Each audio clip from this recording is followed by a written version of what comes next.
สั่งใจไว้ว่าต้องเกลียดคนใจร้ายน่ารังเกียจ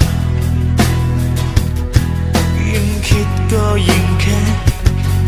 ยิ่งแค้นก็ยิ่งคิดชีวิตทำไมต้องเจอคนอย่างนี้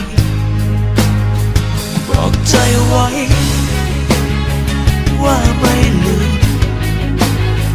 เจ็บแค่ไหนต้องเอาคืน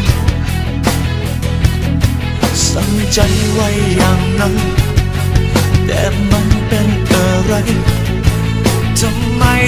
มเกลียดเธอไม่ลงเพิ่งเข้าใจชีวิตว่าเหมือนกับละครบทบาทบางตอนไม่เห็นจะเค